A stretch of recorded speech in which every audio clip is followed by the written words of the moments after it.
Good, fine. Can everyone hear me okay? Yep. Right, okay, so as Mark said, my degree was in landscape architecture and I've long had, or Landschaft architecture, correct? Really? And I've had a long-standing interest in plants and ecology, and particularly the subject of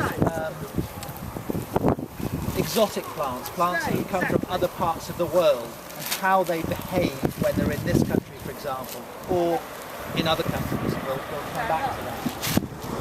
But you guys are, relatively speaking, a long way from home. Where are some of the countries that you're from? I know it's broadly Central and Eastern Europe. Belarus. Belarus? Serbia. Serbia? Hungary. Hungary, Serbia. Slovenia. Slovakia. Czech Republic. Slovenia, Czech Republic. Brilliant. And Bulgaria, not to last but not least. And Germany as well. Hello. And I want to point out three plants that are even further away from home. Sorry, what did you say? I'm just in the middle of a talk, Kirsty. What? Say it again. Is this one, which we call Red Valerian. Some of you who are gardeners might be familiar with this. No. It also Fine. comes in pink and white, incidentally. But it's a species that's come from the Mediterranean. Probably came to this country in the 16th century. And it's very widespread in the southwest of the UK now. Very popular with butterflies and also many gardeners. The next plant, probably in geographic terms the next larger distance, is what we have here, which is the evening-primrose. Named by us because the flowers open in the late afternoon and into the evening, basically round about now. So this one may well open tonight. This plant comes from North America, and I don't know if you've heard some of the stories from Mark Maneuver about the history of Bideford and Barnstable and this estuary. It played a very big role in the European, or British certainly, colonisation of Eastern North America. And it's almost definitely the case that the ancestors of these evening primroses that are growing on the dunes here and over Braunton Burrows and around this estuary were brought back, probably accidentally. This valerian may well have been brought over on purpose as an ornamental plant because it's very pretty, as is this, as you can see. But it's quite possible this was an accidental introduction to this country around the 17th century by the returning ships, maybe a seed in the ballast of those ships. Ballast is the kind of mud and dirt that they put in the bottom of the ship just to keep it balanced. Or as seed in the mud of boots, or in packing cases, in barrels and things like that. A lot of tobacco would be brought back from Eastern North America, from the plantations over there. But a very pretty plant and looks rather nice together if you're a gardener. The third plant, which is quite a long way from home, is the one we see behind us here, what we call Buddleja, which is also the scientific name. From any ideas where this one comes from in the world? Buddleja. Buddleja davidii, the butterfly bush. We call it Jorgovan. Okay. No. It's not the same. It's similar, but it's not the same. It's not the same. No. It has different leaves. That's all right. No worries. We call it, the common name here is the butterfly bush because butterflies love it, and moths as well. It comes from China and Japan, so it's quite a long way from home. And again, it's a good illustration. Many of the exotics and we're a nation of gardeners, you probably know that in Britain. We love our gardening, and we've had a lot of plant collectors who've roamed around the world and brought back plants from all over, because our indigenous flora, plants, it's a very small, very limited number, because at the end of the last ice age, when the glaciers and ice were retreating, as the plants and vegetation moved back up in the warming temperatures, the warming climate, most of them didn't get back into this country because because the English Channel had formed and they couldn't actually get over that expanse of water. So we only have between 30 and 35 woody species in our flora in this country. So having these introductions that have now kind of escaped out and become naturalised in our wider countryside could be viewed as a very good thing, because it enriches our local flora and plantscape. And particularly a lot of them, like the Buddleja, like the Valerian and also the Evening-primrose, are very popular with local wildlife, local insects, which is again is a very positive thing. And now I'm going to kind of switch of this to what I alluded to earlier about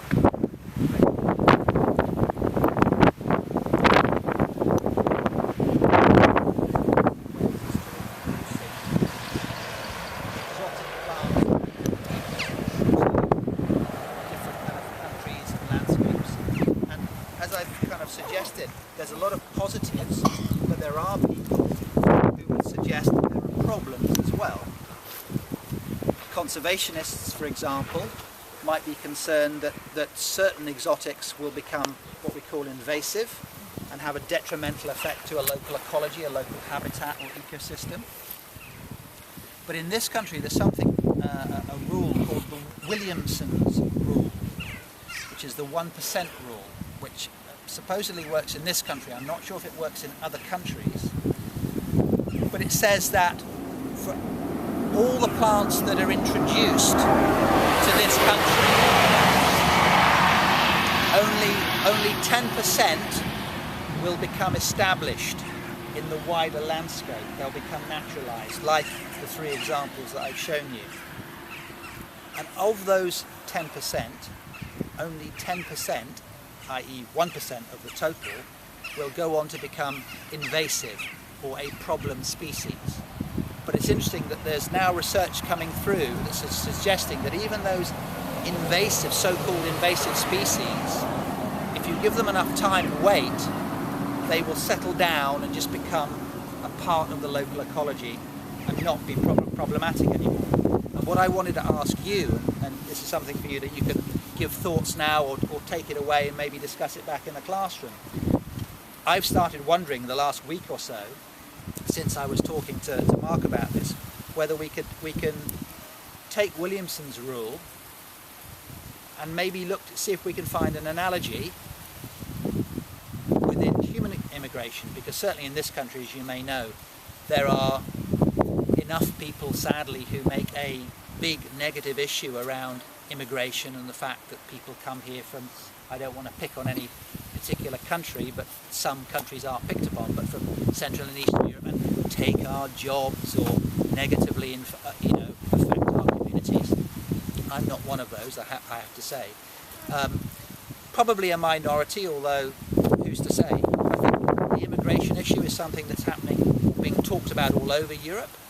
But if there is an analogy with Williamson's rule as it relates to plants, that it's a tiny proportion that actually become problematic, and that even then, in time, that goes away, you could make the argument, what are we all worrying? What are those particular groups of people worrying about? So that's a question to leave you with. Time-wise, we're probably okay, but I don't know if we want to open it up to Q&A.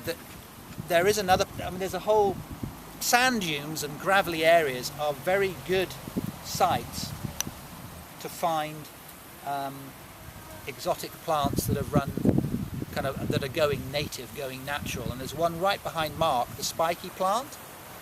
That's called the cabbage tree. Does anyone want to have a guess where that one is from? Yay. Yeah, it's all the way from New Zealand, where it's an endemic, i.e. it's the only place it grows naturally, indigenously in the world. And that's a little baby seedling. So how did that get here, Pete? In New Zealand, it's the local pigeons, the birds, that feed on the fruits and distribute the plants that way. Here, I asked the question at the talk last night, wondering out loud whether our native pigeons were doing the same thing. And the comment came from the audience that they had noticed that our local starlings, which are a little kind of you know, they're those wonderful birds that all join together in large clouds and move about the sky all as one, what they call murmurations, that they are the ones feeding off the fruits here and are distributing them. Now I've noticed this species seeding itself quite a lot in this area over the last few years. It was introduced, I think, in the, I'm going to say 18th century from New Zealand. But it is damaged by frost, and with climate change and warmer weathers that we're experiencing here now, it's likely that we'll see more regeneration of that plant and many others from seed, and they'll become more and more prevalent in our local landscape. And part of the thing I was talking about last night to the local gardening club and other talks I've done recently is that through my eyes I can already see our vegetation changing towards a more Mediterranean type of landscape, and I think there's a lot of positives in that. In the big picture sense, that might be exactly what we need, otherwise we're not going to have a local ecology with the warming temperatures. And there's a climate researcher I know who gave me recently quite a sobering statistic about climate change, and that as the global temperatures are rising, here in this country we are, if you like, moving south by 30 meters a day. Turn that around, the Mediterranean vegetations will be moving up with the warmer climate, and it's more difficult for plants to move, obviously, but we already know that fauna like butterflies, for example, are starting to make these moves now geographically, quite large distances, but that vegetation, that warmer climate is coming up quite quickly to meet us. And last autumn I went down the west side of France and into the Basque country just to kind of have a look as a holiday part study trip, to see what might be coming up, and it was very interesting.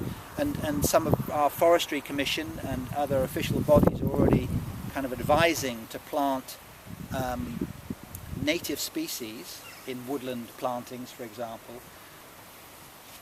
So a native species whose seed has come from, let's say, the south of France or even Turkey. So it's a native species, but the seed will have come from that area, so it's better able perhaps to cope with a warming climate. But they're also going as far as to suggest we ought to be more creative and think about bringing in more exotic species from warmer climatic areas with a view to kind of climate proofing our vegetation, which is quite a radical thought. But here in this country we might be very glad of our gardening and horticultural legacy, because if we do have abrupt climate change events, quite severe in a very short space of time, it may be that our native species, our indigenous species, can't cope and just go, but we have on standby plants from the Mediterranean and other similar parts of warmer climates from elsewhere in the world that can step in and hold the soil together and support local wildlife and things like that. And this is some of the things I've been thinking about and talking about, really not to say, well, this is how it should be or whatever it's like, but I think this is a conversation we need to be having, not just here but everywhere, and be a bit more kind of open to change and possibilities, and look at it in an opportunistic way, rather than in a fatalist way or a negative way. I hope that makes sense to you. Let's open it up to questions. Not so much of a question as a comment. Yeah. I figure, yeah, sure, this works with plants because nature always has its way, but human society isn't natural. It's built upon rules made up by humans. So I don't think that the immigrants will kind of just adapt to rules and become part of the ecosystem. Yeah, but I wouldn't make the same distinction. I mean, and again, I might be slightly misunderstanding you, but I was thinking there's the analogy you can give as well, where a bird takes a seed across a channel into a completely new area that plant has never been, and it grows and it does very well. To my mind, certainly there's no difference if a human being takes a seed across a sea, an ocean, and does the same thing, and it does very well. We can't take ourselves out of the wider natural life on Earth. We're a part of it, which I'm sure you're saying. I'm guessing what you were saying is that given the cultural characteristics, they can be a barrier to the successful collaboration of people new to an area. And yeah, I mean, some people will work very well when they move to a new area, and certainly I think whether it's on the scale of this village or North Devon or this country or wherever, the community is so much richer for those people who've come in and brought different experiences. And I think if you're open to that, and you know, yeah, I mean, maybe there's work to be done to kind of open people up to moving beyond the elements of fear that maybe keep them closed off in their own little kind of ghettos or whatever. And but again, you could also say that there are elements of UK British culture that I wouldn't want to wish on other people too. So maybe they're protecting themselves from that, which is maybe not a bad thing.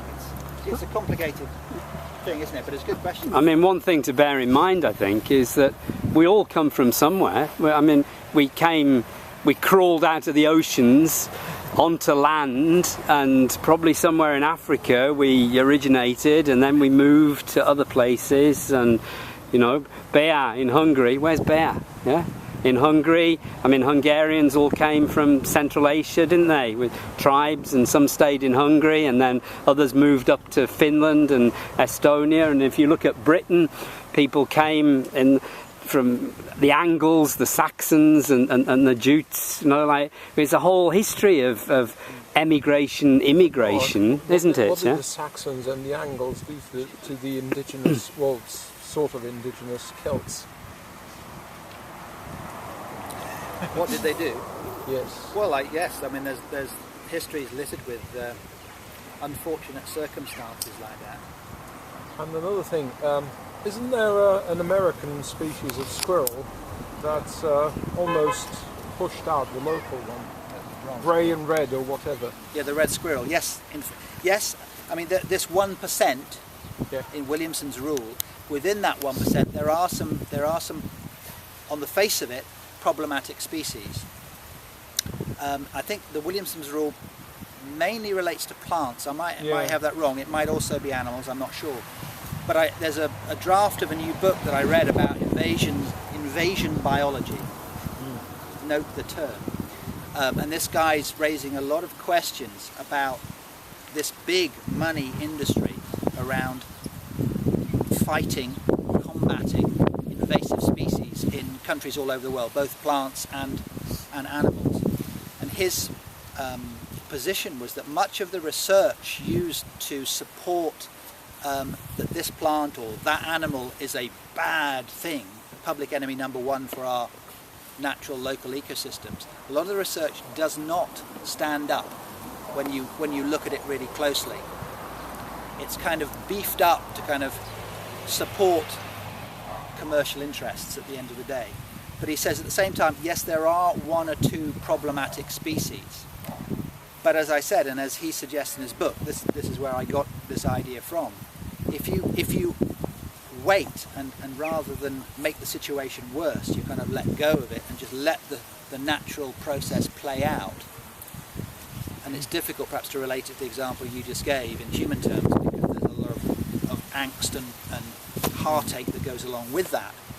But in terms of a plant ecosystem, in that short term, there might be some local plants that are affected negatively, although to my knowledge there are very few examples of that in reality. It will all settle itself down and kind of rebalance itself after a while anyway. Now you could say I'm a hopeless optimist, but this seems to be the research coming through now, and it's still early days for that because there hasn't been enough time to kind of see the effects pan out, because introductions of plants are fairly recent in relative terms.